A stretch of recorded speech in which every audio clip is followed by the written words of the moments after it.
Welcome to Chatuary Day 3. I remembered who my sister said that my voice sounded like, or that I might get stuck like. And that was, this is referring to yesterday's video. That's Bonnie Tyler. So I'm sure you're all going to expect me to break out into a rendition of Total Eclipse of the Heart.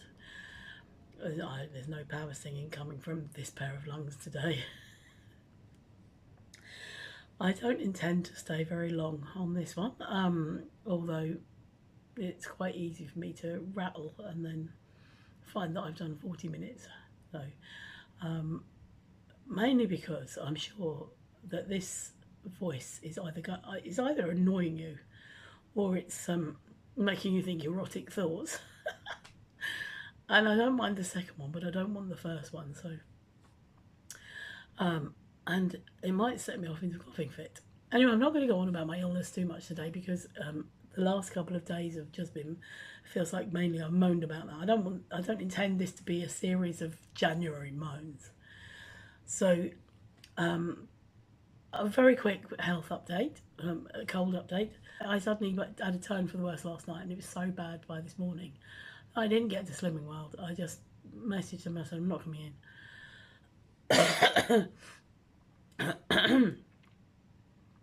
Because I just was feeling, I felt rough. I really felt rough. It felt like I got worse. And I actually thought I had COVID. That's how bad I felt. So I got one of my tests. I still got COVID tests in and tested. And it came back negative, so I haven't got COVID. This is just a really, really nasty virus. I've gone deaf in that ear. And this is the thing as well. I've got people pinging me. People know that I'm unwell. And people know that I work from home. And all I get all day, sorry, this is going to be a bit of a rant. All I get all day is ping, ping, ping, ping, ping, all the time. I don't mind if it's because I'm in the middle of a conversation. But I say to people, I'm trying to work or I'm unwell or something. And I've had loads of messages today. So anyway. So those of you who are a bit like me, who pay attention to the background of people sitting talking or doing things or whatever, will notice that my sofa looks a bit dusty. And that's because it is. No excuses. But it goes back to what I was saying in my first Chatuary, where I don't notice things. I really, really don't notice things. If I look at that in real life, I don't see that.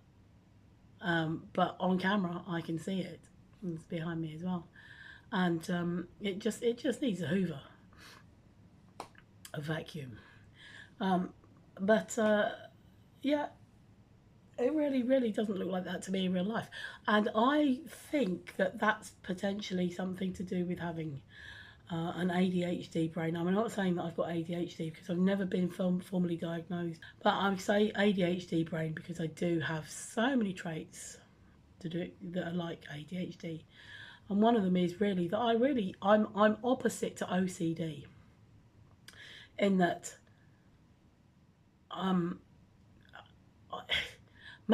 but also it's also a thing of perfectionism, which is a really weird thing too. It's like if I can't make that perfect, then what's the point? But generally I don't notice things, so it's kind of like a reverse OCD, which in itself is an OCD. And I just don't notice. I don't know. To actually notice things, like I said, I notice it now. It's on camera, and if I went around my flat taking photos of everywhere that I think looks okay, I will find that they're not okay. Anyway, that's slightly sideways, but interesting, I guess, I hope. Do you have any ADHD or OCD traits that you haven't had a formal diagnosis about, but you're like, yes, that's, do you do that? Are you the same as me? You can't see it until it's pointed out to you or you've taken a photo. So what I spent part of today doing, so like I said, Sorry, rewind. So I was unwell and just could not get out to go to Slimming World. So I have no idea what the damage is. I would say damage. It might have been good. I don't know. But anyway, whatever. It is what it is. So next week. So what instead, well, once I was up and upright, because this deafness in this ear is actually affecting my balance. What I did instead was, there's got a bit of slight backstory to this. Middle of 2024, my children's dad died suddenly. Now, don't give me any sympathy, seriously. It was a relationship that was, God, hang on, it ended 30 years ago. And although we were sort of in touch because of the children, more so in the older days, but older day, back then, because obviously they were younger, but as they grew older and left home and things, even though he only literally lived across the other side of the area, even though he only lived across there.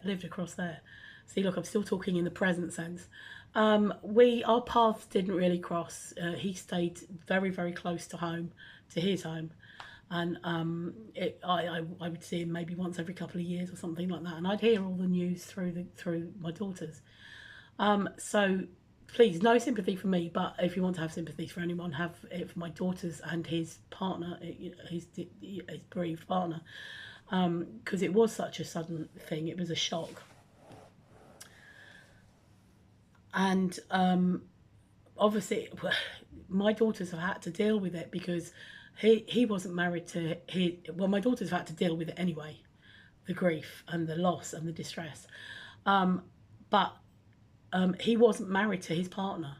So not only that, they've had to do all the rigmarole of being, well, my eldest was literally his next of kin. So she's had to deal with all the bits and pieces, and it wasn't a simple, oh, he's died, now we get to bury him. There had to be a post-mortem because he wasn't due to die. He wasn't in hospital. Wasn't suffering from anything major. He wasn't on palliative care. He wasn't in a care home, anything like that. So because it was sudden, it had to be a post-mortem. So that dragged it out for quite a bit. But basically, the full post-mortem has now come back with everything, results from all the blood tests and the skin samples and all the actual physical post-mortem and things. And so we now know what the cause of death or causes of death were. The paperwork arrived in my daughter's inbox this morning, so she forwarded it on to me. Because, I'm a step outside of it, and I can read the stuff and sort of blank it out that this is actually him that we're talking about. And it was actually fascinating. I've never ever read a post-mortem report before, and it was fascinating, particularly because it was about somebody that I knew for such a long time and so well. I mean, we got together when we were 15. He wasn't 15. I was 15. We got together when I was 15. So that's how long ago it was, and how long ago I've known him and his family. And of course, 2 children came from that, and from those 2 children came 3 grandchildren. So, there is history, but... So that has been the extent of my day, and I'm feeling better than I did earlier, in terms of cold-wise, and I hope I'm over the worst now. And I hope that tomorrow I'll bring you something a little bit more joyous. Please do leave comments below. Because I've been unwell, I've not been ignoring you guys. I've had some lovely comments from you, wishing me well and saying get well soon and get better and things, and I've just been so unwell not being able to reply to them. So thank you so much, guys.